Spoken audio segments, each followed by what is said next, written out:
Hey there, everybody. Thanks for joining me for another one-man review. Today I've got another piece from Neoglyphic Media. Thanks to Colin for sending these over. This is Scentagons by Stefan Gruber. I really like the art in this one. This is something I feel like I've seen a lot lately. It's something I'm really enjoying. I think Andrew White's the guy that I associate with it most, but kind of looking like it's done with colored pencils, but also maybe printed in spot colors, or at least done in like minimal colors. There's definitely black throughout the book, but a lot of it's just like colored line work. It's a look I really enjoy. I think it takes some more sophistication to pull that off. And just really, like you see on this page, just some beautifully designed pages. The story in this book, I think I followed it, but it's also just really bizarre and surreal. I think that's the intent. I think there's probably a wave of this stuff coming, even in my own students. I've been seeing that they're much more open and receptive than they have been in the past to reading things like Tristan Zara's Dada Manifesto. Usually that makes no sense to anyone, and it seems like we're moving back into people being more interested in subjective interpretation, more interested in kind of creating artwork that people can pull meaning out of, rather than having the intent baked in so heavily by the author ahead of time. That's how I feel about this work. I don't know that that's what the author's up to, but I feel like that way of thinking is more prevalent now. So this feels like a younger person making this book to me. I also am noticing maybe in this one that going with that, unlike with the surrealist, but maybe going back to the Dadaist, there's a bit of an interest in like de-skilling, that coming with that is a more like symbolic way of looking at the world, type of drawing styles that are closer to what like students do who have never drawn before do when I get them. They're thinking more symbolically and cartoony about the world, but then these are being applied to like cartooning of these concepts. And I don't know that I totally get all the concepts, but given how successful the compositions and the color use are on each page, like pages like this I think are really beautifully done. Some of the crudity of like the cartooning doesn't bother me because it fits into an overall very pleasing thing, and that's fine. And the fact that I don't really totally get the story is fine with me too in this case. In some cases it's bothersome, but I don't feel like someone's trying to tell me something super specific here, and I'll show a couple examples flipping through the book. So you start with introducing the characters, which to me is always a bit much right out the gate. Like, let me get to know the characters in the story. So I think this is a device of like, look, I only have so many pages, but it's also maybe when I first open it, it's like, okay, they're trying to squeeze more in. They're not understanding the limits. Like, they have this bigger world and they're trying to squeeze it into a smaller format. So that seems a bit problematic to me. I also thought it was funny that they've got everyone's pronouns here, but they're all they, them. So in that sense, I don't know why we need it. We've just like gone to gender neutral pronouns and everyone accepts that.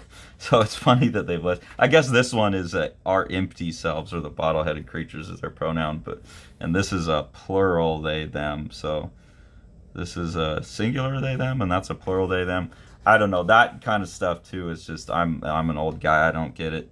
I don't get all this terminology anymore. I guess this is someone who they're now plural being. When I was a kid, we would call them the dissociative disorder or split personality, but I think that's what that character is, like three people in one or something. I'm not sure.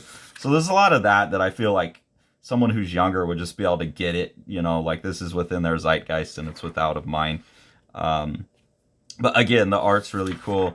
And I think the story is about they're having some mystical competition that has to do with the title of the book, the Scentagons. These are some, I don't know what they do, but they're something that and another thing that this seems very like Dada surrealist, which is proto postmodernism anyways, but this seems like postmodernist writing where they're like leave words out and like we can fill in. That's what I'm talking about. Like, I think this there's a story here, but I think the intention is more to leave open spaces for the audience to participate and contribute to the meaning of the story, which, it's interesting, and within something this well designed, I think it works. But here, where you can kind of like fill in, but there's some game that they got to play with these Scentagons, and that allows them to reach some ascension, so some kind of enlightenment, I'm assuming.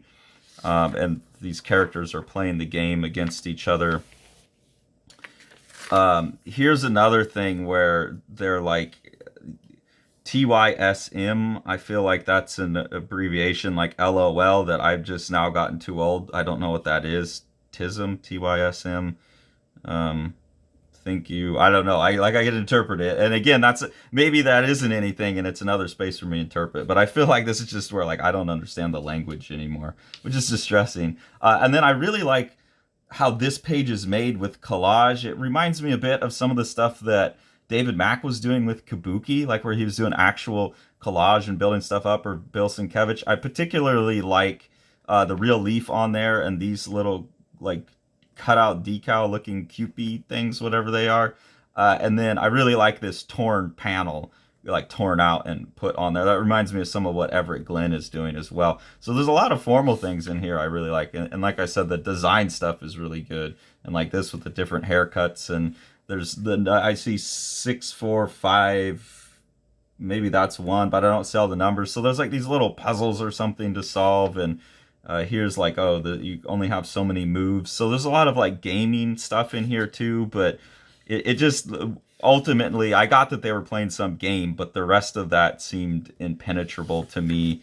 It's definitely a different way of like looking at the world that I find fascinating, and it's useful to have a document like this to kind of give me a picture, but I really don't know what to make of it other than that I'm just intrigued by it. And then it goes into this, both worlds, work, life, and balance. And again, it's very surreal imagery and it playing with poetics of form, but not so much as someone who's working entirely abstract. So, again, I think this is just meant to be open for interpretation. I don't know what to make of it. But then this seems like some other thing, but then this main story continues on the bottom here. And that's happened in a couple other places where there's like a little strip on the bottom. So I like trying to figure out how they all relate, if it's linear or if this is intended to be non-linear. My assumption is that it's meant to kind of unfold a little bit up to how the audience wants to read it. And then right here they kind of have a summation of who won the game. So yeah, I don't know what it all adds up to, but it's intriguing. And I think that one of the biggest pieces of evidence for me that they're trying to create spaces for the audience to interpret is this piece on the back here, which is pretty non sequitur. There's like a cat peeking around a corner, a bat, praying hands. It looks like graveyard grass or seaweed or something. I have no idea what that is. Some creepy monster. So you really have to make the connections yourself. My first instinct, because I've played around with this myself, is that maybe this is a rebus of some sort. So it's like I, bat, pray, grave, like interpret it like that, like try and get a word or part of a word out of each image. That comes to mind because I've played with that trick before. I'm assuming there's some other logic or illogic behind this, and the best thing that I can come away with is that it is intentionally set up to be ambiguous, to be non sequitur, and taking advantage of the audience's having to kind of, they don't have to, but the temptation is going to be to make some kind of assumptions about the closure between the panels. How do these interrelate? And you could probably, like, depending on how exploratory you are, you could play tic-tac-toe. Like here the bat goes down there, so this may not even be linear. It feels like it has that, like I could kind of move through it in different ways and choose my own path, because there's a bat again, there's a bat, and how there's a bat. So there's some kind of thought process here. I'm just not getting it, but the interpretation is fun. So I really enjoyed the way this one looked, and I just think, yeah, this is a style of storytelling I feel I don't know, maybe it's just because I'm getting into more experimental comics. I don't want to say this is new, but it's just something that I'm kind of getting more exposure to lately, and hopefully my brain will catch up with the way to would deal with it. But I think the artist is doing exactly what they want. So it's a cool project. I would definitely go grab yourself one. It's a nice little newsprint thing for $5. So recommend it. It's very cool. I think it's opening up some new ideas for me about like tricks I could play, basically. But my tendency would be to use them in a more straightforward manner where my intent is a little more obvious. So anyways, I would check it out for sure. If you enjoy what we're doing here on the channel, the best way to support us is through our Patreon. That helps us get some extra money to buy books with. And then the mission of the channel, which is to make better books, make better comics, make more well-reproduced books.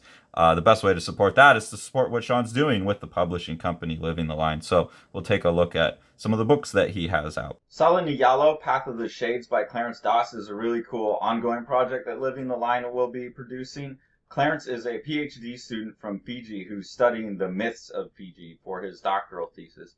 And part of that study project is that he's producing these comics. They're kind of like Hellboy, where there's these little short stories that capture all of these different mythologies. But then he's using that to wrap the project into his doctoral thesis and then provide educational material where people can come to these comics. You know, they don't have to read his PhD thesis. They can come to the comics and get a more consumable version of the mythology of Fiji. Plaza by Yokoyama Yuichi. This is translated by Ryan Holmberg and is very large for a manga, so that's a really cool feature of this book, this standard manga size.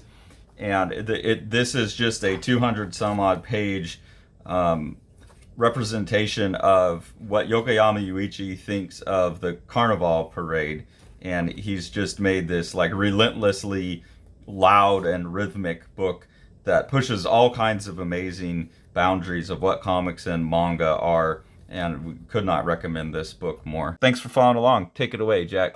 You want to see all these books? Smash that subscribe button and the like button and the bell, and then you get them.